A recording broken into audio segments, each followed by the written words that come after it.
चार दीपक आपस में बात कर रहे थे। पहला दीपक बोला, मैं हमेशा बड़ा बनना चाहता था, सुंदर और आकर्षक घड़ा बनना चाहता था, पर क्या करूं, जरा सा दीपक बन गया। दूसरा दीपक बोला, मैं भी अच्छी भव्य मूर्ति बनकर किसी अमीर आदमी के घर की शोभा बढ़ाना चाहता था, पर क्या करूं, कुम्हार ने मुझे एक छोटा सा दीपक बना दिया। तीसरा दीपक बोला, मुझे बचपन से ही पैसों से प्यार है, काश मैं गुल्लक बनता तो हमेशा पैसों से भरा रहता, पर मेरी किस्मत में ही दीपक बनना लिखा होगा। चौथा दीपक खामोश रहकर उनकी बातें सुन रहा था। अपनी अपनी प्रतिक्रिया देने के बाद तीनों दीपों ने चौथे दीपक से भी अपनी जिंदगी के बारे में कुछ कहने को कहा।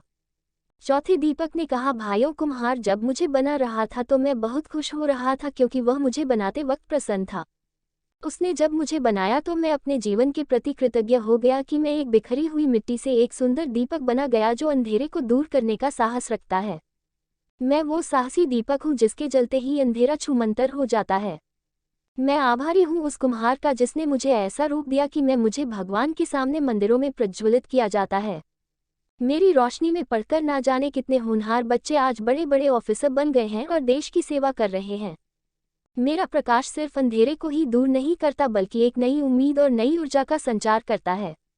चौथे दीपक की बातें सुनकर अन्य तीनों दीपों को भी अपने जीवन का महत्व समझ में आ गया। दोस्तों, अक्सर हम इंसान जो मिलता है या जो हम हैं उससे संतुष्ट नहीं होते और उन तीन दीपकों की तरह अपने कुम्हार यानी ईश्वर से शिकायत करते रहते हैं।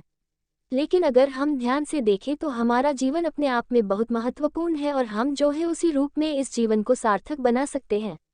इसलिए चौथे दीपक की तरह हमें भी जो है उसमें संतुष्ट होकर अपना सर्वश्रेष्ठ जीवन जीने का प्रयास करना चाहिए।